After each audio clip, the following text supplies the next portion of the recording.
Et bonjour YouTube, j'espère que vous allez bien, moi ça va, on est déjà en 2025, j'espère que vous avez passé un bon début d'année. Avant quand même de passer à 2025, parlons de 2024.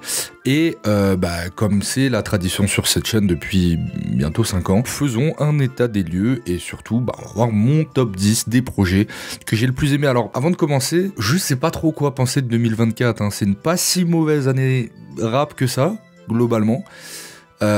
Et en même temps, je sais pas, il y a encore ce manque de gros classiques, de gros poids lourds. Pour moi, le problème vient principalement du fait qu'il n'y a pas un réel nivellement vers le haut par le mainstream, c'est même plutôt l'inverse. Donc ce qui crée un peu cette impression que c'est pas comme avant, mais en même temps c'est pas si mauvais, parce qu'il y a pas mal de projets dont on va parler qui ont été excellents. Mais bref, ça j'en ai déjà parlé sur mon avant-dernière vidéo, je vais pas vous faire attendre plus que ça. Voici mon top 10. Let's get it. On avance à la vitesse de croisière, jackpot 3-7, alcool 3-7, gros quand tu pleuras dans ma bulle y'a 3-7.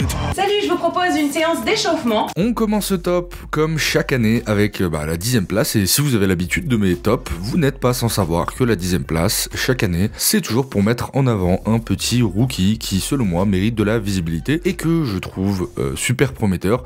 Pour rappel, à cette place, j'avais parlé de Bébé Jacques, de TH, Le Double ou encore de Furlax. Donc en fait, je vous explique, c'est très simple, dans ma tête, je suis Jimmy Iovine, ok? Et personne ne me convaincra du contraire. Personne. Alwaleed est un rappeur originaire de Genève, et même si je suis originaire à peu près de la même région que lui, j'étais passé à côté, et c'est assez surprenant. Mais c'était sans compter les soldats d'un youtubeur qu'on appelle le dictateur du rap, un frérot à moi à qui je passe un gros salam, qui était sur mon live Twitch et qui m'ont dit mec, écoute Alwaleed, s'il te plaît. Ah les gars, doucement, ok? Moi, la vérité, je vous mens pas, quand on me name drop des blasts comme ça, il y a autant de chances que j'aille écouter le projet que Rof sorte un bon album. Par contre, quand le projet en question, la cover, c'est ça, je me dis, bon, ok, il y a peut-être un truc intéressant à gratter. Si le mec a aussi bon goût visuellement, peut-être qu'il aura bon goût en musique. Tout pour les miens et le reste en pile. Les rappeurs sont tous sketch, je m'empiffre. 7 sur 7, ils sont à propos des rails de neige. Ils sont le Rwanda Express dans le bif. Ces enculés, je les fuis comme la peste. Noir, y'a 2-3 corbeaux à ma fenêtre. Moi je ressemble à Denzel quand il enfile la veste. La prod on la F on l'embellit. Et waouh, c'est vraiment, mais vraiment très très chaud. Je me prends une petite claque et je me mets à tout écouter. Et je suis surpris de la diversité dont il arrive à faire preuve sur ce petit projet qui, a priori, est son premier sur les plateformes, même si je me doute qu'il a dû avoir une carrière antérieure avant ça. Alwaleed ne réinvente pas la roue avec son rap, mais remplit un tas de cases avec brio. Et déjà, qu'est-ce que c'est bien écrit, hein, j'en parlerai plus tard dans le top, mais je trouve quand même que le rap manque terriblement de phases marquantes en ce moment. Et là, clairement, on est gâté. Ça m'arrive souvent de marcher dans la rue et d'avoir des phases à lui qui repopent comme ça dans ma tête, tellement je trouve ça stylé. J'enlève le qu'on reste au calme, nos cap 11F comme si demain on se quitte. Et plus quoi encore, demain je l'épouse si Dieu le veut, et s'il le veut pas, je le fais quand même. Mais Alwaleed, c'est pas qu'un bon rappeur, c'est aussi lui sur toutes les prods, il me semble, et on sent clairement qu'il a une créativité très propre à ce que les rappeurs suisses nous ont habitués à nous servir, avec une proposition mi-orthodoxe traditionnelle, et à la fois qui arrive à être très décomplexé dans sa proposition, mais archi maîtrisé. Un projet qui vaut vraiment le détour, vraiment je vous encourage à aller l'écouter. Même si c'est pas votre registre ou votre genre à la base, c'est très subtil, surtout à la réécoute, ça raconte vraiment quelque chose, c'est intéressant, mais c'est pas saisissable tout de suite à la première écoute, et c'est ce genre d'album qu'on écoute, qu'on kiffe, qu'on réécoute, on découvre des phases, on en comprend d'autres, et voilà, ça donne un album très généreux, très riche et très dense. D'ailleurs, mention spéciale au morceau Coty et Canette qui m'a mis une sacrée claque. C'est juste Alwaleed qui découpe comme ça, avec une interprétation monstrueuse sur juste une ligne de basse, rien d'autre. Ça, on est encore au-dessus du drumless. Avant tout, j'ai fait une prière, j'étais malicieux. 2015, on était v'là les chemins. Marginal, on n'était pas les seuls. Fumer les Marie-Jeanne, j'ai démarré jeune. À l'adolescence, la flamme adore l'essence. Je lâche mon couplet comme une maman donne naissance. Nous jeter le mauvais œil, tu pourras pas. Faites, crossover, tu te demandes, elle est où la balle? Il y a un soleil en moi, c'est l'EP d'un jeune beurre, comme il le dit lui-même, qui a toute sa vie cherché à se faire éclairer par le soleil sans jamais le trouver. Avant de comprendre que, en fait, le soleil, c'était lui. Et c'est le cas de le dire, Alwaleed brille sur ses 12 morceaux qui composent cette EP et on voit un potentiel mais fou chez lui. Voilà, on va clairement rester branché sur ce frérot. Parano, je vais enterrer du fric, je me change dans le WC public, Brésin, depuis Stanley Kubrick dans la télé cubique. Être riche avant la mort m'obsède, je veux le même avant Tador qu'Offset. Cette rime que Infinite balance comme ça un peu innocemment sur son freestyle couvre-feu, il y a quand même pas mal d'années maintenant, m'a eu. Mais elle m'a eu à un niveau où j'ai décidé tout simplement de prêter allégeance à vie au rap et à la rime de Karim Schopenhauer. Très hype par la sortie de ce projet, et on le rappelle d'ailleurs, hein, le dernier projet d'Infinite, c'était quand même Ma vie est un film 2. Excellent projet, mais ça faisait un moment qu'on l'avait pas vu. Et le rappeur éclaireur bras droit de Alpha One arrive avec son premier album, 888, un projet extrêmement solide. Je me suis toujours demandé pourquoi certains rappeurs excellents en freestyle s'efforçaient sur le format album à faire des trucs chantés ou surchargés inutilement, alors que nous, tout ce qu'on a envie, c'est de les voir découpés sur des prods de fou, voilà. Hein. C'est très simple, mais pourtant, il y a beaucoup de rappeurs qui le font pas. Typiquement, je pense pas être considéré comme fou si je vous dis que j'ai beaucoup aimé Jafar de Runa. Ok, c'était sympa, mais quitte à choisir, je préfère largement écouter son freestyle grunt, alors que t'en as un qui est beaucoup plus travaillé que l'autre quand même. Là, on retrouve vraiment les deux, je trouve qu'il y a un peu de tout. On retrouve ce Infinite très freestyle, très découpeur, très la rime sur une prod et puis ça balance, comme sur des titres comme Bateau ou Intro, et d'ailleurs Intro que j'ai trouvé phénoménal et qui contient pour moi de loin la meilleure punchline de tout 2024 avec sa phase sur les Algériens et la Seine. Il y a pas longtemps, il me jetait dans la Seine. Aujourd'hui, la salle est pleine. Et dans le public, je peux me jeter de la scène. Cousin, en vrai de vrai. Sans oublier le morceau Contact, qui je suppose doit être une référence au même titre des Daft Punk, et qui m'a accompagné pendant toutes mes vacances cet été. C'est vraiment du miel. Je ferai pour toi ce que tu ferais pas pour moi. Je ferai pour toi. Cette espèce de nonchalance qu'il est le seul, et peut-être l'un des rares à pouvoir se permettre d'avoir en France, tellement il est chirurgical, tellement il est propre dans son jeu, c'est quelque chose qui caractérise particulièrement Infinite. Alors, c'est pas le projet qui va remettre votre vie en question ou qui va marquer la décennie rap, mais c'est clairement un bon projet bonbon que tu grignotes comme ça dans plein de contextes différents. Genre en faisant du Vélib dans Paris, avec ton petit casque là, petit soleil, petite lunette de soleil. J'en peux plus de l'hiver. Rocambolesque, la fin sera rocambolesque. T'as du papier, je vais en être, monte sur boulot qu'avec le cercle.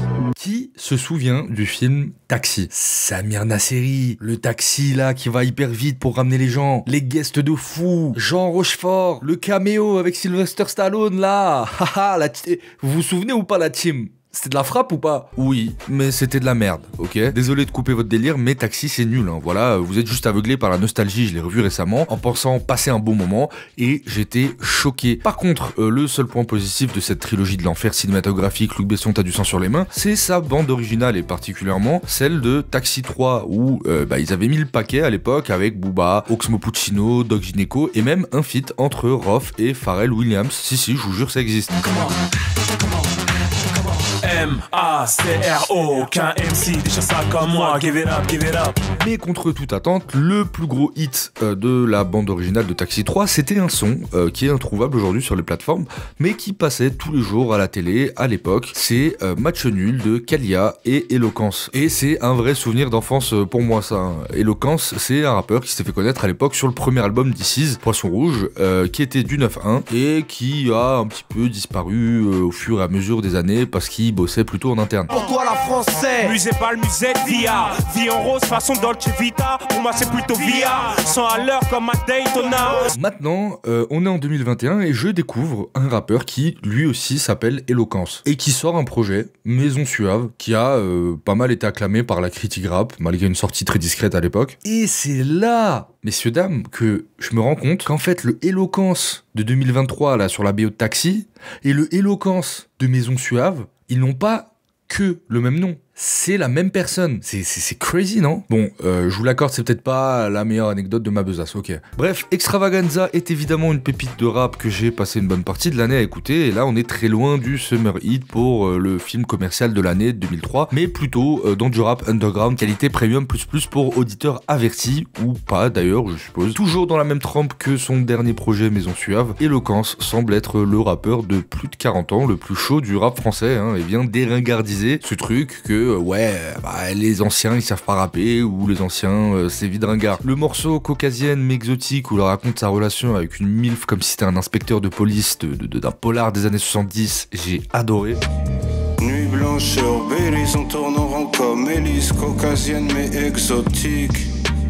Nuit blanche sur Belize. Dead President en feat avec Okis, faut vraiment le détour. Faire de la routine un spectacle, c'est mon affaire. Je suis dans mon quartier sans réseau, je mes cartes, elles sont risibles, y'a plus que les rimes qui sont riches, y'a aussi les rappeurs. Bref, ça a vraiment la gueule d'un album, d'un vrai album de rap, et je comprends toujours pas qu'on parle jamais de lui, hein. On parle quand même d'un rappeur à 11 000 auditeurs par mois. 11 000 auditeurs par mois, s'il vous plaît, allez écouter l'album et revenez vous insurger comme moi sur le fait qu'il a que 11 000 auditeurs par mois. Alors je sais, il n'y a pas que les chiffres, mais quand même, s'il vous plaît, on récompense les rappeurs underground à leur juste valeur, parce que là, c'est un peu abusé. Eloquence sur cet album est surprenant de bon goût et de créativité. Il ne laisse absolument rien s'échapper. De la tournure des phrases au refrain jusqu'au prod, même les feats qu'il a choisis, on sent que c'est un travail de longue date et de longue haleine. Les prods d'ailleurs qui sont complètement folles aussi, hein. Bref, si vous connaissez pas Eloquence, si vous n'avez jamais entendu parler, vraiment, allez-y, allez prêter une oreille, vous allez forcément être agréablement surpris. Toutes ces vérifs en ma possession, j'ai le four, le bérite, j'ôte de sa tête tout ce qu'il y a de plus féerique.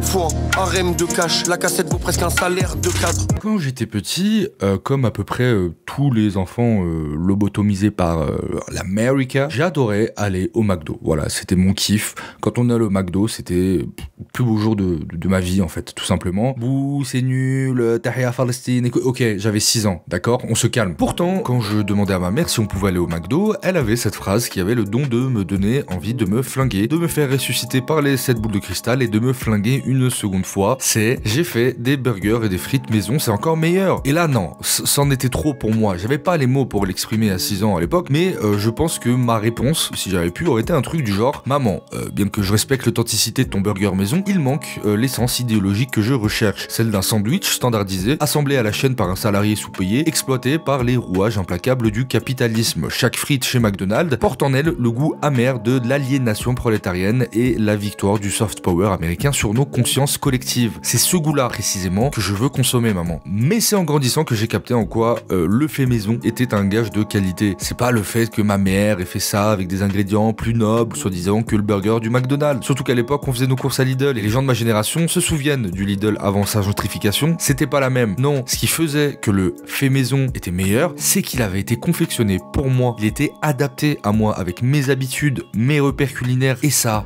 vous voyez, c'était la magie du fait maison. Et j'ai dû attendre d'être adulte pour le comprendre. Si je vous raconte ça, déjà c'est pour rajouter de la longueur à la vidéo afin qu'il y ait plus de publicité et que je gagne plus d'argent, mais surtout parce que le projet de The en collaboration avec Pandrez, Ekpektaz et Jisan, c'est vraiment le genre de projet que j'ai envie d'avoir plus souvent dans le rap français. Nos 3 beatmakers accompagnés de The vont faire un truc très simple. Vous voyez quand vous louez un Airbnb avec des potes un peu créatifs et vous vous dites bon, on se prend une semaine, 10 jours, on va créer un album, écrire un film, enfin faire un truc un peu créatif, une émulsion, et puis on ressortira probablement quelque chose, un produit. Sauf que vous, quand vous le faites, le seul produit qui sort à la fin, c'est un cendrier plein de joints. Bon, ça arrive, c'est pas grave. Et eux, ils ont fait ça aussi. Sauf qu'ils ont bossé et ça a donné Doppelganger, un EP 8 titres. Incroyable. Aucun skip, ni cahier des charges. Un truc qui sent le fait maison, un truc qui sent les frites de la daronne. Je vois que des inventeurs de fables finissent tous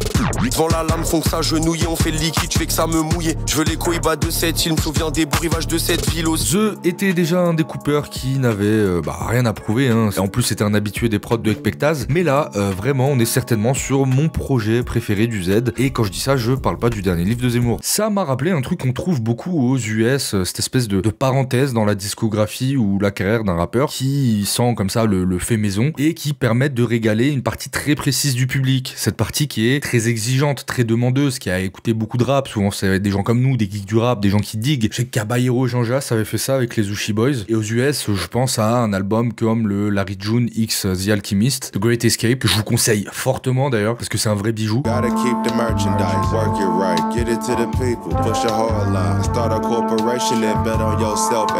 Mais voilà, ce petit truc de, bon, il y a la carrière, il y a les obligations, on va dire industrielles, marketing d'un rappeur, mais de temps en temps, je trouve bénéfique, en tout cas même à l'avantage du rappeur et de sa carrière, de se créer une petite parenthèse de plaisir, de voilà, on se fait kiffer. Puis ça a donné ce projet de The qui est phénoménal. C'est plein de bars, les flows sont incroyables, les rimes sont superbes. Enfin, c'est vraiment du patinage artistique de haut niveau que tu prends plaisir à regarder. Techniquement, il est bien au-dessus de beaucoup de rappeurs de ce registre. Et en plus, à côté, il a ces 3 producteurs de talent, de génie qui vont se mettre au service de son rap, qui vont vraiment le faire sans, je pense, ego, sans 10 000 intermédiaires qui vont casser les couilles, comme c'est le cas dans plein de projets dans l'industrie du rap à chaque fois, qui font que le projet à la fin se vend mal, est mal défendu, n'a pas le bon single, le bon truc, le bon machin, le bon son triste. Ça se voit qu'ils s'en battaient les couilles en fait de ça. Ils ont juste fait du son, ils ont pris les sons qu'ils kiffaient, ils ont foutu dans 8 titres, ils ont fait un clip. Et parfois cette simplicité dans l'intention artistique manque un peu, je trouve, dans le rap. Et c'est un risque en réalité. En vrai, c'est risqué de faire ça dans le sens où j'entends bien que faire ça, c'est aussi prendre le risque de faire un projet complètement gaze qui ne trouvera pas. Mais je pense que c'est un risque à prendre. Eux l'ont pris, ils l'ont fait. Et ça a eu un super écho auprès de la commu de The. Et même moi qui n'étais pas un grand auditeur de The, et en fait je suis monté et je mets plus de respect sur ce rappeur. Un peu plus d'initiative, s'il vous plaît. Je l'ai fait comme si l'Altas j'anime, je sors de la scène. Bon, alors je l'ai sûrement déjà dit, mais Green Montana, c'est l'un des rappeurs que j'écoute le plus depuis 2021. Vraiment, sa musique, je ne m'en lasse jamais. Ça me fait penser un petit peu à Ateyaba dans ma manière de le consommer, c'est-à-dire qu'il fait partie de ces artistes, quand j'ai envie d'écouter de la musique et que j'ai pas d'inspi, je sais pas quoi écouter, je sais que je peux lancer Ateyaba ou Green Montana, comme ça je vais toujours me prendre une frappe, je vais toujours kiffer les sons, je ne me lasse jamais de leurs morceaux, c'est assez fou. Ma petite frustration avec Green, c'est que c'est un putain de bon élève, mais vraiment, il se rate jamais, ça varie entre bon son et très bon son, ça s'écoute dans absolument tous les contextes, que vous soyez solo, en train de marcher sous la pluie, de faire du sport, avec une petite gadji ou en soirée avec des potes, ça devient presque agaçant, on dirait qu'il a aucun poids faible, c'est le genre idéal du rap français Green. Et c'est peut-être là son seul défaut, je dirais, c'est que par exemple je serais incapable de faire une vidéo sur Green Montana sur ma chaîne, pour la simple et bonne raison que la vidéo, elle ressemblerait un peu à ça. Salut à tous, aujourd'hui petite analyse du rappeur Green Montana. Alors Green Montana, c'est un rappeur qui vient de Belgique et qui fait de la musique qui est bien, de la musique qui est bien, très bien même, il est très fort. Voilà. Pour autant, impossible de ne pas considérer Sodat dans un classement des meilleurs projets de 2024, tant il est resté dans cette ligne de juste enchaîner les excellents sons. C'est quasi un no-skip pour moi, il a une recette parfaitement reconnaissable, mais parvient toujours à moduler un peu les morceaux pour éviter qu'on ait l'impression que les sons se ressemblent tous les uns les autres. Idée sale dans la tête. On leur fait les poches dans le noir.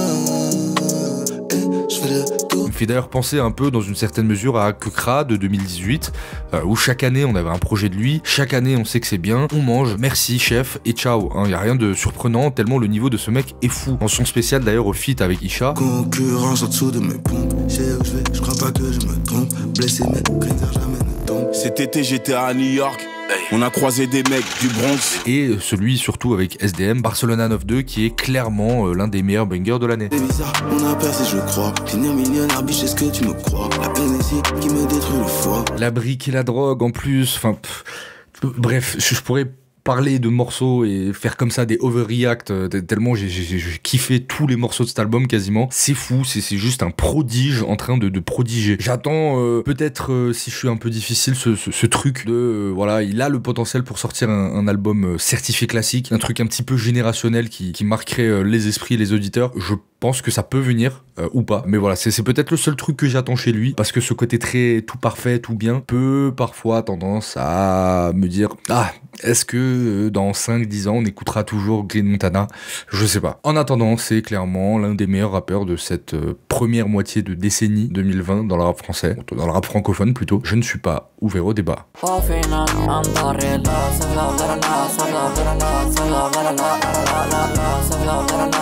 Si vous n'étiez pas au courant, toutes les rediffusions rediffusions que vous voyez sur la chaîne secondaire viennent des lives du jeudi soir. On fait des talks, des reacts, les premières écoutes, etc. Mais pour ceux qui ne savent pas, je live aussi tous les mardis soirs sur Twitch. Et promis, c'est pas de l'autopromo, mais en gros, l'idée c'est qu'on écoute les sons des abonnés et le chat et moi réagissons en live. Et je suis assez content, hein, on est de plus en plus nombreux et c'est un peu comme une espèce de salle de boxe. Des artistes viennent s'entraîner, tester des sons, voir comment on réagit. Des fois c'est nul, des fois ça s'améliore, des fois on a des bonnes surprises, des fois on a des trolls, enfin bref, c'est assez marrant. Et comme toute salle de boxe, il faut des champions, des mecs qui tirent la salle, le niveau de la salle vers le haut. On a eu TooSpeak qui a sorti pas mal de très bons projets cette année. Le bouton c'est pas du gâteau, sur le bitume on s'est rongé les dents. Hein. Biche c'est pas une paire, c'est un nouveau thème de plus. Les bâtards veulent me voir sous l'eau, me noyer dans les larmes que je ne verse plus. Il est pas tout près le but, donc le terrain j'arrive près dessus. Ou encore un rappeur que pas grand monde connaît encore qui vient, qui tabasse tout le monde et qui repart et qui s'appelle Anyao, que je vous conseille aussi. Pour la paix, pour apaiser mon âme, on sera jamais les mêmes. Pour rappel, évite de négliger mon art, évite de rabaisser ma culture. Autour de moi je veux tout le monde, maintenant je demande à qui le tour. Et il y avait aussi tous les mardis, ce petit ref, un frérot de Casablanca, mais littéralement, hein, il habite à Casablanca, qui nous envoyait des sons tout le temps, et à chaque fois, mais c'était lunaire. J'étais choqué et le chat était totalement sous le choc. Et je me souviens, en 2023, il avait sorti un projet 3 titres, Nejm, comme son nom d'artiste, qui était justement hallucinant pour un nobody à 300 auditeurs par mois. Oh my god, oh maman, left side, oh maman, voilà mange, voilà vibe, voilà daji.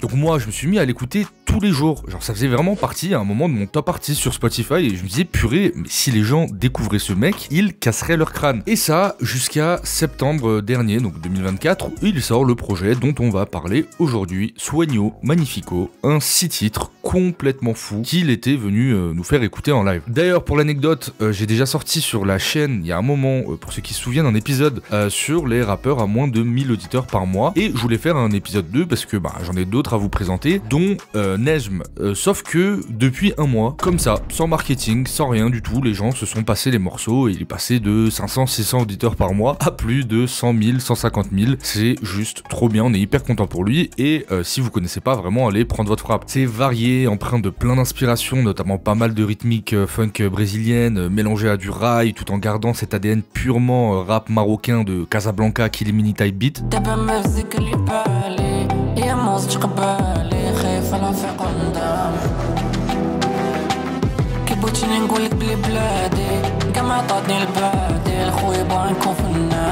Et c'est pas pour opposer des rappeurs entre eux, mais c'est clairement, je sais pas, un truc qui me manque chez des mecs comme Zamdan et qui fait que j'ai jamais réussi à monter dans le train. C'est ce parti pris parfois très tranché sur des morceaux et la sensation qu'il va au bout à chaque fois de sa proposition tout en ayant une oreille vraiment musicale. D'ailleurs, il fait lui-même toutes ses prods, immense kiff sur les transitions entre Rata et Lots of Love.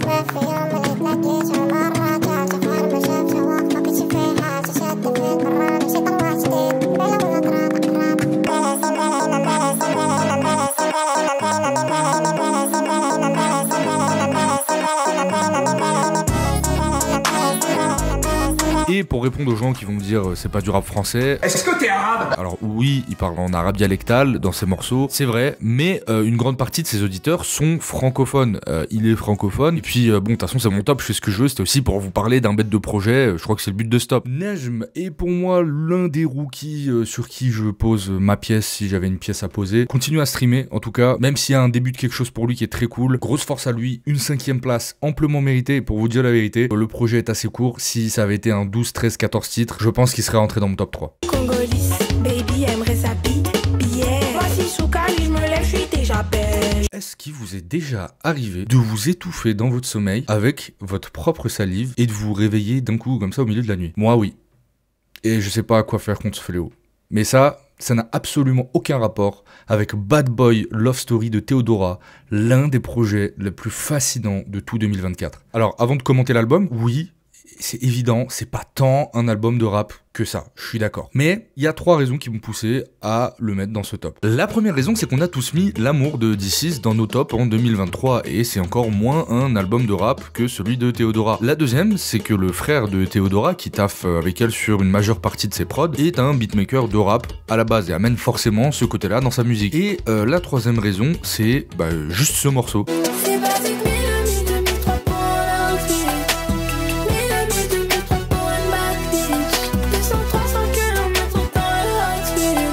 pas comment on peut faire plus rap que ça, voilà. Théodora a été la révélation de 2023 pour le grand public, et quand moi je la découvre avec le morceau Le Paradis se trouve dans le 9-3, il y a à peu près 2 ans, je me disais qu'il n'était qu'une question de temps avant que la France ne comprenne la puissance colossale de cet artiste. Mais à l'annonce de la sortie de ce qui semble être vendu comme une mixtape, j'étais quand même loin d'imaginer ce que j'allais écouter. Déjà, dès que le single Congolais ou BBL sort, je vois instantanément la lumière. Ça a tout d'un hit. Mais pas un hit genre cahier des charges avec les tendances du moment, un refrain catchy et un tas d'éléments qui font que en mettant toutes les chances de ton côté avec zéro risque, t'arrives peut-être à avoir un hit. Là, c'est tout l'inverse. Tout est presque contre-instinctif. Le premier couplet où elle parle de son mal de genou dû à une poitrine trop proéminente, jusqu'à la prod bouillon, un genre qui, malgré son succès dans les Caraïbes et auprès des cultures afro, n'a jamais réellement atteint le grand mainstream en France. Tout est savamment dosé pour avoir pile le bon ratio entre singularité poussée à l'extrême, mais en réussissant à être accessible. Bref, depuis des années dans la musique, on voit une augmentation folle de la musique fusion, mais personnellement, je trouve ça très rarement réussi et tout le monde n'a pas la chance de travailler avec les équipes de Rosalia. Évidemment, ça n'a pas raté, Congolais ou BBL est un gigantesque hit, surtout grâce à TikTok. Le morceau devient une trend pendant des semaines. On aura même le droit à un excellent remix. Baby aimerait sa billet. Voici sous Cali, je me lève, je suis déjà belle. Je suis pété sous Cali, pour l'enjoy à la baie. Manque plus qu'une petite Pauline, même si je l'ai déjà vu la veille. Ce qui signifie 2 choses pour moi. La première, c'est que, contrairement à ce qu'on pense, TikTok, c'est pas si mauvais que ça a pas que du mauvais. Et c'est même devenu une alternative hyper intéressante pour des petits artistes indépendants ou des petites structures, pour qui c'est assez difficile de se faire une place à côté de gros mastodontes ou des artistes qui sont soutenus par des grosses structures derrière. Et surtout, une remarque sur TikTok que je me suis fait récemment, les gens sur TikTok, en vrai, ils ont plutôt bon goût. Que ce soit les phases catchy de Impliqué 140 ou Menace Santana qui ont rapidement été des trends à l'époque sur TikTok, ou juste des sons pas très connus, underground, un peu street comme ça, qui sont speed up en 200%, mais à chaque fois je me dis putain c'est pas mal en fait. Et je sais pas, hein, c'est peut-être juste mon algorithme, mais si j'étais amené à faire une vidéo sur l'impact de TikTok dans l'industrie de la musique, je pense que globalement ce serait positif. Mais bref, parlons de l'album qui évidemment n'est pas que porté par Congolais ou BBL, et si ça vous intéresse, allez voir la première écoute sur la chaîne secondaire que j'ai fait. Je pense que vous me verrez jamais autant choqué à l'écoute d'un album. Rien que Fashion Designer m'a littéralement amené sur Mars.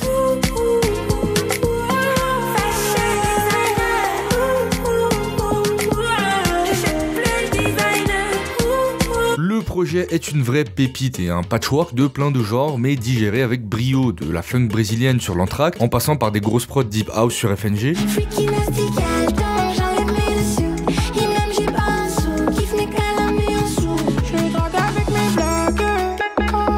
Au titre Mon Casque, complètement fou, qui m'a mis sur le cul avec son côté indie rock. La comparaison avec des artistes comme Miel ou Mylène Farmer que j'ai pu faire dans mon live, c'est vraiment pas déconnant avec le recul, hein. Mais surtout, moi ça m'a fait penser vraiment à Rita Mitsuko, avec ses intentions complètement hors sol, faire un peu de tout et n'importe quoi, et là où ça marcherait pas du tout avec d'autres artistes, ici, au croisement de tous les genres, il y a comme une micro-zone où ces artistes arrivent à aller, et la mayonnaise prend tout le temps. Et ce côté hors code, il se retrouve pas que dans sa musique, hein, mais aussi dans des visuels. Le fait qu'elle parle aussi bien de sa féminité, qui a aussi ce truc très touchant que derrière une meuf qui s'assume, il y a aussi un cœur sensible. Et ça me fait penser à un morceau que je surkiffe de la rappeuse Rayemi, Snow Cone, dans lequel elle flex au début en mode big bad bitch, à parler de son huc, de ses vêtements et de je sais pas, de sugar daddy. Et d'un coup dans le son, il y a un beat switch de folie. Le son devient genre un peu triste et elle se met à enlever sa posture de bad bitch et parle de ses addictions, de son hypersensibilité et de son immense solitude et de plein de trucs qui la rendent pas si cool que ça en fait. Et j'ai toujours trouvé ça hyper intéressant.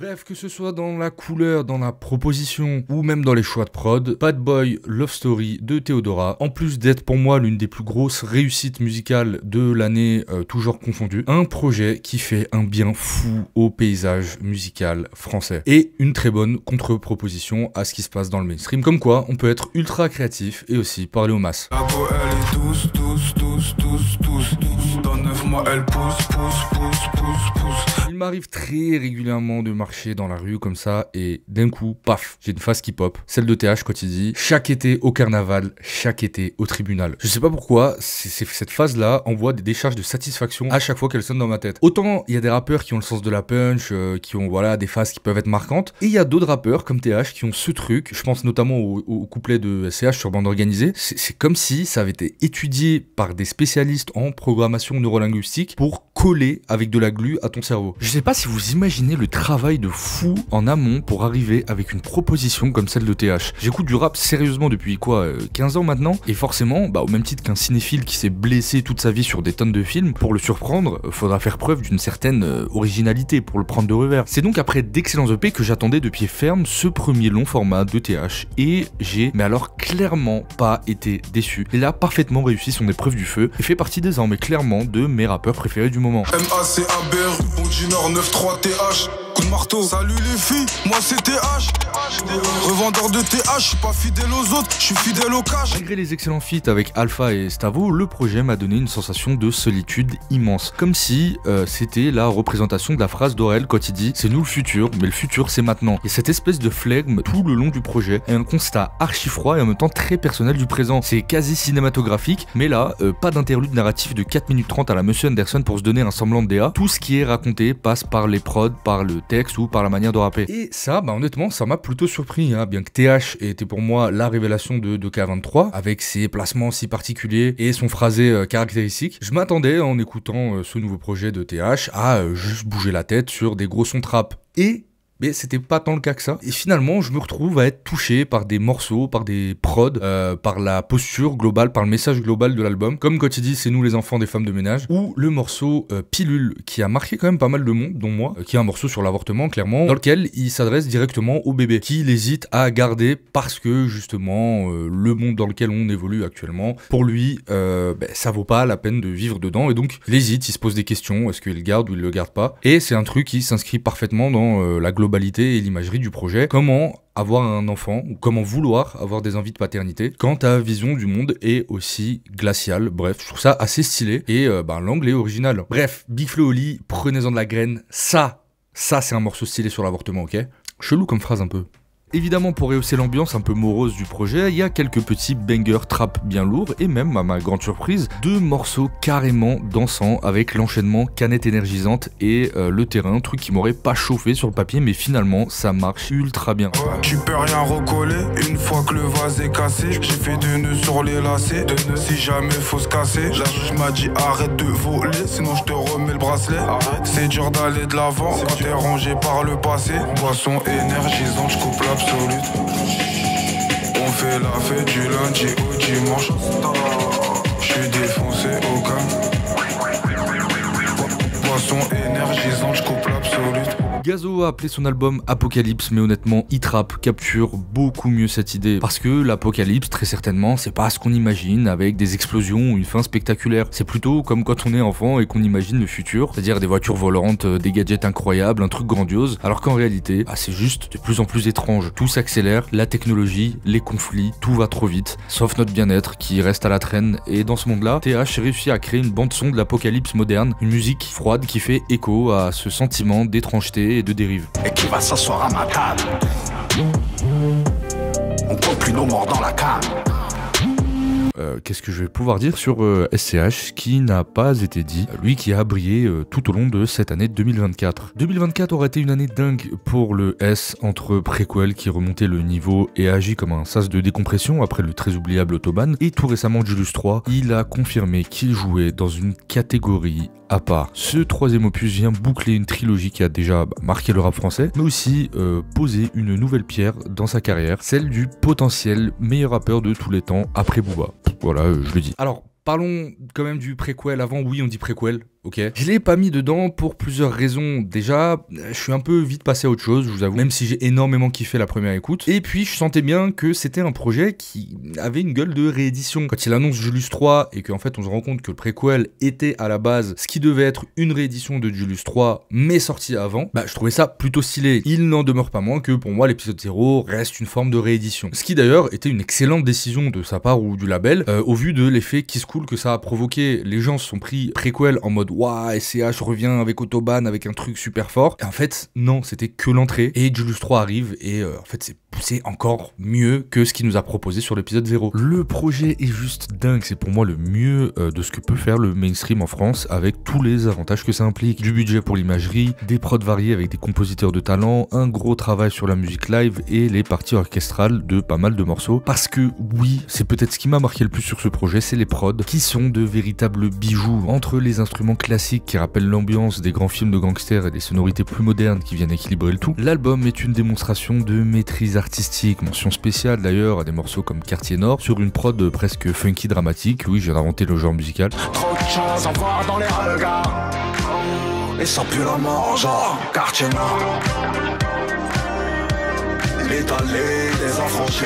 Ou des sons comme 2000 avec son inspiration variété française complètement assumée. Et évidemment mon top titre pour moi c'est clairement Miroir. La force on a passé nos vies, à traverser les histoires, mais c'est mieux que passer sa vie à éviter les miroirs pour ces billets marrons. Le projet est un casino skip, vraiment un régal total qui arrive à nous faire oublier le très moche et puant Autobahn. Ce qui est aussi impressionnant, c'est sa capacité à fédérer un public aussi large tout en restant fidèle à son ADN artistique. Peu d'artistes dans le rap français réussissent à se renouveler sans se trahir. SCH, lui, trouve toujours cet équilibre en explorant de nouvelles sonorités tout en gardant ce fil conducteur qu'on reconnaît immédiatement. Alors, est-ce que Julius 3 est le meilleur album de la trilogie? Honnêtement, ça dépend de ce qu'on cherche. Si on parle de cohérence avec l'univers, de cette ambiance cinématique qui fait la force de la saga, alors oui, Julius 3 est peut-être pour moi le Julius le plus abouti. Si on parle de morceaux qui claquent en soirée ou d'un impact immédiat, peut-être que le premier garde encore une légère longueur d'avance. Quoi qu'il en soit, il s'agit d'une conclusion magistrale et ça, personne ne peut le nier. Avec Julius 3, SCH nous prouve qu'il ne fait pas seulement partie juste des grosses têtes du rap français du moment, il est en train de s'imposer comme une véritable légende du rap français. Objectivement, ça mérite totalement la première place du classement, mais je l'ai mis en deuxième parce que, évidemment, ce top, je le rappelle, est subjectif, mais parce que surtout, j'ai été bercé par un autre projet, et si vous me connaissez bien, vous avez deviné de quoi je vais parler. Je parle bien évidemment de... Elle est peut-être superficielle, mais ça se négocie. Non, je lui en veux pas, parce qu'elle est refaite, moi aussi. Alors, ok, c'est très simple. Personne en France n'a pu passer à côté de ce projet qui a traumatisé toute une génération. Bon, ok, peut-être qu'il n'a pas eu l'écho qu'il aurait mérité. Remettons donc les pendules à l'heure. Il me semble qu'à l'époque, j'avais déjà parlé de Replica One, projet commun entre le Virtuose de chez Don Dada, Hologramlo, et un rappeur que je connaissais pas du tout à l'époque, Untrill, sorti de nulle part. Le projet m'avait particulièrement plu à l'époque, porté par le feat avec Alpha One et toujours les sublimes prods d'Hologramlo. 2 années passent et alors j'avoue passer un petit peu à côté de son projet qui sort Big Strat en 2022, et entre temps je le vois performer en live. C'était à la release party de Edge et Ratus pour leur projet commun à l'époque, et je me dis quand est-ce qu'il va revenir, parce que ce gars il a vraiment un truc. Il aura donc fallu attendre 2 ans sans nouvelles de Untrill pour avoir le bijou le plus discret mais aussi le plus brillant que peut proposer le rap français. Je parle de Replica 2, l'un des albums les plus fous que j'ai entendu ces dernières années. Comment parler de ce projet sans abuser de compliments, tellement on atteint un quasi-niveau de perfection à chaque instant. Les prods construites sur des textures granuleuses et des basses percutantes captivent dès la première écoute. Chaque instru semble conçu comme une toile où Untrill vient poser sa voix avec une précision chirurgicale, et à l'instar des grosses têtes aux US comme The Alchemist dont je parlais tout à l'heure, en France,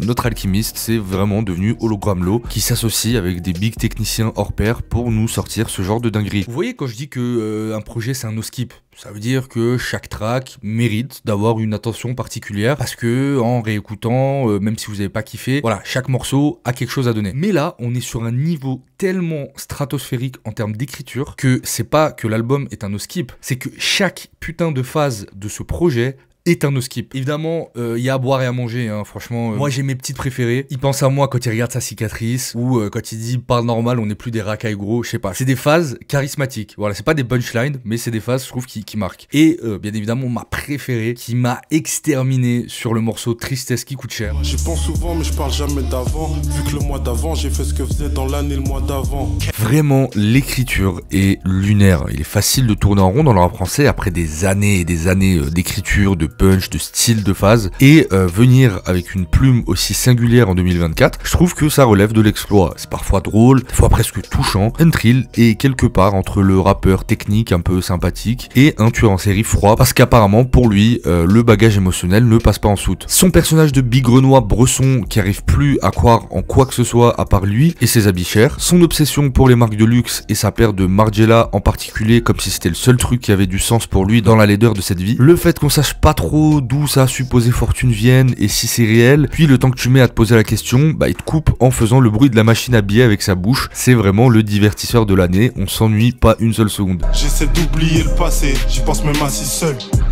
Fat et fête au black, j'appelle Malia Sizzle. Je fais ma pièce dehors, je compte app sur le rap. Donc c'est plus big strat, mais plutôt roll, là le rax. Je prends 15 avions par an et je trie mes déchets. En plus de la qualité folle du projet, je trouve ça drôle, hein, ce narratif qui contraste totalement avec la majorité des rappeurs qui ont le syndrome du nouveau riche, en mode le frigo était vide, aujourd'hui je peux m'offrir tout ce que je veux, surtout quand il raconte ça sur 3 albums, bon ça devient vite chiant, hein, coucou Dinos. Alors que là, on a l'impression qu'il a pas envie de percer plus que ça, parce que l'argent n'est pour lui pas une fin en soi. Il a ce truc d'esthète qui fait ça juste pour l'art, et même si rien nous prouve que son background est vrai, hein, j'en sais rien, j'y crois parce que c'est stylé, voilà. Si on parle de rap qui rappe, le dernier album de cette trempe qui m'avait marqué en France, c'était Bitume Caviar de Limsa Isha, et je pense que là on est sur un niveau encore au-dessus. Les placements sont parfaits, les refrains sont sublimes, rien n'a l'air d'avoir été laissé au hasard. Sur chaque titre, il change de flow, c'est tellement chargé en termes de détails que c'est comme un immense tableau rempli de détails. Tu peux te repasser l'œuvre 100 fois, 1000 fois, et tu découvriras forcément une phase folle que t'avais pas captée aux écoutes précédentes, ou un détail sur la prod, ou les samples d'interviews utilisés en fin de morceau. Bref, le fan de rap que je suis a été gâté comme le fils d'Ursley le jour de son anniversaire. Bien sûr, je suis obligé aussi de parler de Hologram Law qui marque là, pour moi, l'un des meilleurs projets de sa carrière en tant que producteur. Là où beaucoup de rappeurs reviennent avec ce néo boom bap à la 404 Billy, avec des prods variés, mais globalement c'est la même rythmique, la même ambiance, c'est finalement des productions beaucoup plus variées, beaucoup plus subtiles que Hologram arrive à distiller tout au long de ce projet, bien plus riche et plus nuancé que la simple boom bap néo Griselda qu'on nous sert beaucoup ces dernières années, avec des prods qui passent de grosses trappes sauvages comme sur Replica 44. Quand j'économise, je me sens comme toi quand tu claques. Traite la loque comme une épave, je me casse en hiver, je fais pas comme toi quand il caille. À des prods pleines d'émotions, des petits bonbons, des petites douceurs, comme sur Tristesse qui coûte cher. 3 heures du matin, c'est mirror. Louis Vuitton. Impossible pour moi de placer Replica 2 ailleurs que dans mon top 1 en 2024, tellement je l'ai fumé. Je suis en capacité de faire chaque bac de chaque putain de morceau. Et en ce début 2025, je continue à me le passer régulièrement. Vous n'êtes pas à l'abri de me croiser sur la capitale, gros casque sur la tête, en train de murmurer les sons en marchant la nuit ou posé dans le métro. Et j'ai trouvé ça hallucinant que le projet, bien que acclamé par une petite partie du public underground, n'a pas été tant relayé que ça par les médias et la critique, que ce soit sur Twitter ou ailleurs. Évidemment, pour en rajouter à l'année incroyable d'Untrill, fin 2024, il sort Nouvelle Trap 2, un projet très différent, full grosse trap avec des prods folles. Et là aussi, petit silence des médias et de la critique. C'est finalement dans un mouvement populaire sur Twitter que les auditeurs et fans d'Untrill eux-mêmes ont décidé de volontairement noyer le feed Twitter des gens de Lyrics Card Genius, vous savez, ce petit truc avec la photo et les paroles de la chanson, avec les meilleures phases de Untrill. Et ça a un peu marché, hein. Les gens ont commencé à voir la lumière ou juste être intrigués par les punchs de zinzin qu'ils lisaient. Bref, un projet qui m'a fait un bien fou. Alors, je sais qu'on se moque des gens qui utilisent ce terme, mais là j'ai envie de me faire un kiff, j'ai envie d'utiliser le terme replay value, c'est-à-dire la capacité à un projet à se rejouer, etc. Et ben là, la replay value est folle. Voilà, c'est richissime. Je surkiffe. Je me suis régalé. Untrill à un niveau que peu en France peuvent se vanter d'avoir, et tout comme TH, voilà, c'est des propositions qui, dans le temps, je suis quasi sûr,